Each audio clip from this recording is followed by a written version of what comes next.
पधारो मारे देश राजस्थान। रेत, राजवाड़े, कल्चर, हिस्ट्री और रंग। खैर, रेत तो मुझे राजस्थान की एक दूसरे शहर जैसलमेर में मिला, लेकिन इस वीडियो में हम सिर्फ जोधपुर को जानने और देखने की कोशिश करेंगे। जोधपुर में मैं सिर्फ घूमने नहीं आया था, मैं यहाँ एक सवाल लेकर आया था। एक ऐसा सवाल जिसने मुझे बेचैन कर रखा था। क्यों, आखिर क्यों एक पूरा शहर नीला रंग में रंग दिया गया? कैसे कोई शहर सिर्फ एक रंग से अपनी पहचान बना सकता है? Jodhpur, the blue city of India. लेकिन जवाब ढूंढने से पहले मुझे एहसास हुआ कि किसी शहर को समझने के लिए उसकी रूह को छूना पड़ता है, उसकी तारीख और उसकी तहसीर को समझना पड़ता है। जोधपुर की फ़िज़ा में आज भी मारवाड़ के शौर्य और आन बान की खुशबू है। इस कहानी की शुरुआत होती है 12 मई 1459 को। राठौर वंश के बहादुर हुक्मरान राव जोधा को जब अपनी पुरानी राजधानी मंडोर महफूज नहीं लगी, तो उन्होंने एक फ़ैसला लिया, एक नई शुरुआत का। उन्होंने चुनी ये बुलंद पहाड़ी, बुढ़िया डोंगर, और बुनियाद रखी इस अजीम किले की, मेहरानगढ़। लेकिन कहते हैं ना, हर बड़ी चीज़ की एक कीमत चुकानी पड़ती है। इस पहाड़ी पर चिड़ियानाथ जी नाम के एक साधु रहते थे। जब राजा ने उन्हें वहाँ से हटाया तो क्रोध में आकर उन्होंने एक श्राप दिया, एक बद्दुआ। जोधपुर, तुझे पानी की किल्लत हमेशा रहेगी। इस आफत को टालने के लिए राजाराम मेघवाल नाम के एक शख्स ने जो किया वो इंसानियत की मिसाल बन गया। उन्होंने अपनी मर्जी से जिंदा समाधि ली। वो इस किले की नींव में हमेशा हमेशा के लिए दफन हो गए, ताकि मारवाड़ पर कोई आंच ना आए। आज ये 118 फीट ऊंची दीवारें सिर्फ पत्थर नहीं है, ये राजा राम की कुर्बानी की गवाह है। मेहरानगढ़ सिर्फ एक इमारत नहीं, जोधपुर का मुहाफिज है। तारीख सुन ली, अब वक्त था शहर को अपनी नज़रों से देखने का। मैंने सुना था कि पचौतिया हिल्स शहर की सबसे ऊंची जगह है। सोचा शहर का काद नापने के लिए तो ऊंचाई पर जाना ही होगा। जब मैं ऊपर पहुंचा, सूरज ढल रहा था। तो मैं फ़िलहाल हूँ मेहरानगढ़ फोर्ट के एकदम सामने पचेतिया हिल के ऊपर, और मेरे दोनों तरफ है Jodhpur city, blue Jodhpur city. लेकिन मेरे बाएं तरफ, इस तरफ के शहर थोड़ा सा कम ब्लू है, लेकिन मेरे दाएं तरफ ये शहर एक्चुअली ब्लू दिखता है। और जोधपुर द ब्लू सिटी, ये जगह को देख के एकदम लगता है कि हाँ, जस्टिफाइड तो है। वो नज़ारा लफ्ज़ों में बयां करना नामुमकिन है। ढलता सूरज शहर को सुला रहा था। It was magical. लेकिन मन नहीं भरा। मुझे देखना था कि यह शहर जगता कैसे है। तो आधी रात में मैं उधर लौटने का फैसला किया। अभी टाइम हो रहा है सुबह के 5:30, वो भी नहीं हुआ है, और मैं आया हूँ सनराइज़ कैप्चर करने, और अभी चल रहा हूँ पंचवटी हिल की तरफ। ऐसे गलियों से होकर गुजर रहा हूँ। एक भी बंदा नहीं है, एक भी लोग नहीं है, एक भी इंसान नहीं है, एक भी मुझे अभी तक लाइफ नहीं दिखा। डॉगी हो या बिल्ला हो, कुछ भी नहीं दिखा। सिर्फ मैं हूँ इधर, और ऊपर चल रहा हूँ।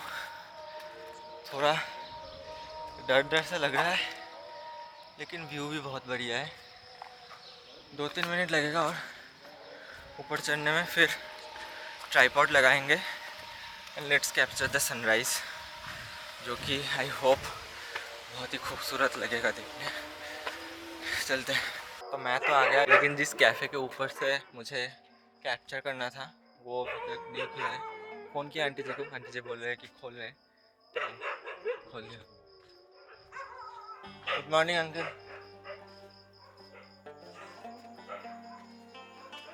चल जाओ सीधा। हाँ, अकेले आए।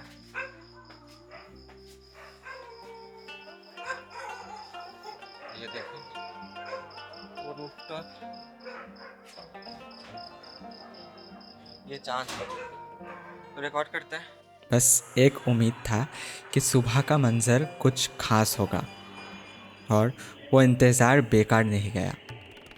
जैसे ही सूरज ने अंगाई ली, जोधपुर का ज़र्रा ज़र्रा चमक उठा। एक तरफ शानदार उम्मेद भवन जहाँ आज भी राजा निवास करते हैं, और दूसरे तरफ घंटाघर, दोनों एक ही हॉराइज़न पर। मैंने मेहरनगढ़ को सूरज के सामने झुकते हुए देखा। सनराइज़ के बाद एक दो करके पूरे शहर का लाइट बंद हो गया, और अभी पूरे आसमान से बहुत से पंछियाँ उड़ रहे हैं, जो कि और एक अलग सा चीज़ है देखने लायक। बहुत से पंछियाँ, छोटे छोटे पंछियाँ उड़ रहे हैं इधर उधर, और like they are enhancing the beauty. अब वक्त था ज़मीन पर आने का और उस सवाल का जवाब ढूंढने का, क्यों नीला? मैं उन तंग गलियों में खो गया। हर मोड़ पर एक नया तस्वीर, हर दीवार पर कल्चर की छाप। और राजस्थान के इस शहर यानी जोधपुर को क्यों ब्लू सिटी बोला जाता है, इसका कारण आप बहुत आसानी से देख सकते हो, क्योंकि मेरे पीछे जो घर है ये इसका कलर है ब्लू।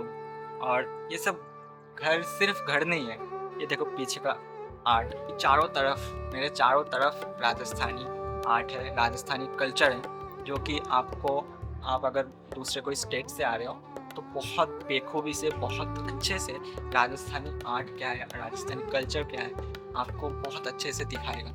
और फिर मैंने उस नीले शहर को एक्सप्लोर करना शुरू किया। हर गली में एक अलग वाइब थी, हर मोड़ पर एक नई कहानी। मेरे दोनों तरफ पेंटिंग किया हुआ है। इतना लंबा एक गली है जहाँ पूरा पेंटिंग हुआ है, देखो इधर तक। कुछ गलियाँ बहुत पतले थे तो कुछ काफ़ी चौड़े। कहीं पे मॉडर्न आर्ट दिखा तो कहीं दीवारों पर इतिहास से जुड़ी तस्वीरें। आप इधर के ही हो? हाँ।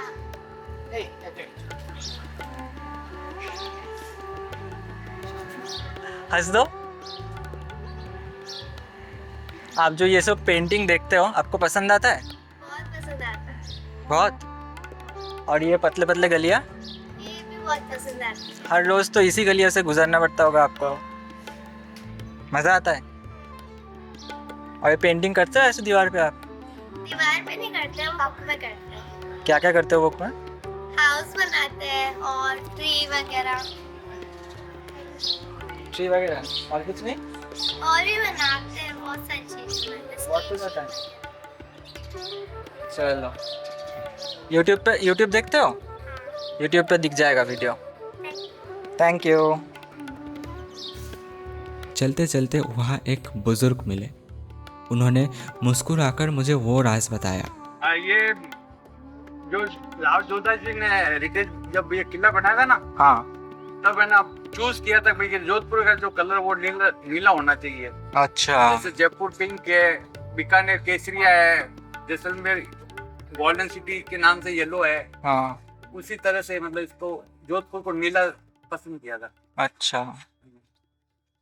तो उसको अभी फॉलो कर रहे हैं। राव जोधा जी ने तो किया था। हाँ, राव जोधा जी ने इसको नीले कलर को फॉलो किया था। और ये ट्रेडिशन अभी तक चल रहा है? हाँ, ये अभी तक चल रहा है। बीच में बंद हो रहा था। ये टाइलें वगैरह जो आ गई, हाँ। मकान मालिक अब राजाओं से अलग हो गए। हाँ, हाँ। कि सब अपना अपना हो गए, तो खत्म हो रहा था। तो इसको वापस मतलब कर रहे हैं कि भाई वापस नीले कलर को फॉलो करो। और लोग कहते हैं कि ये रंग ब्राह्मण के घर के पहचान थी। शायद ये सच हो, लेकिन इसके पीछे एक साइंटिफिक वजह भी है। वो इसके ना गर्मी होती है ना, हाँ। ठंड का होती है। अच्छा, टेम्परेचर कम करके रखता है। और गवर्नमेंट की कोई ऑर्डर है? ये ना गवर्नमेंट की तरफ से सब। अच्छा अच्छा, ये सारा ना गवर्नमेंट की तरफ से। ये सब पेंटिंग सब गवर्नमेंट के गवर्नमेंट की तरफ से, मतलब कि पैसा गवर्नमेंट ही देता है? गवर्नमेंट ही दे रही है। ओके। और सुनने में आया कि ये रंग मच्छर को भी दूर रखता है। विरासत और विज्ञान का ऐसा मील शायद ही कहीं और मिले। लेकिन जोधपुर की इन गलियों में सिर्फ रंग नहीं, सुर भी है। राजस्थानी रंगों में खून नहीं, संगीत दौड़ता है।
ये गाने, ये लोकगीत, ये किसी किताब में नहीं लिखा हुआ है, ये यहाँ की हवाओं में है।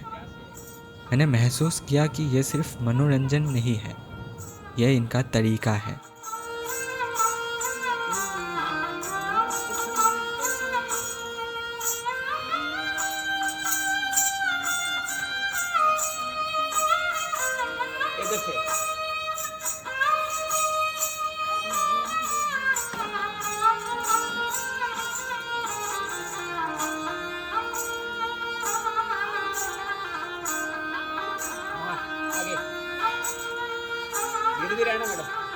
हवा भले ही सूखी हो, लेकिन यहाँ की संस्कृति और संगीत उतना ही गहरा है। और बात जब गहराई और पानी की हो तो वो भूली हुई बद्दुआ याद आ जाती है। उन्होंने बनाई बावड़ियान यानी स्टेप वेल्स। ये सिर्फ पानी के कुंड नहीं थे, ये जीने का एक जरिया था। जहाँ पानी कम बरसता हो वहाँ हर एक बूंद की पूजा होती है। खैर, शाम फिर हुई, लेकिन ये शाम अलग थी। जोधपुर में दिवाली थी। जो शहर सुबह शांत नीला दिख रहा था वो अब रोशनी का ज्वालामुखी बन चुका था। घंटाघर का बाजार चमक रहा था। उस रात जोधपुर सिर्फ नीला नहीं था, वो सुनहरा था, जिंदा था। जोधपुर ने मुझे सिखाया कि तरक्की का असली मतलब अपनी ज़मीन काटना नहीं होता। यहाँ लोग आज भी अपने पुराने घरों को, अपनी तहजीब को संभाल कर रखते हैं, क्योंकि इतिहास सिर्फ किताबों में बंद होने के लिए नहीं होता। इतिहास हमारी पहचान है। हम कौन हैं, हम कहाँ से आए हैं, ये वही बताता है। अगर हम अपने इतिहास भूल गए तो हम खुद को खो देंगे। इस नीले शहर की दास्तान मुझे हमेशा याद रहेगी। खांबा गनी।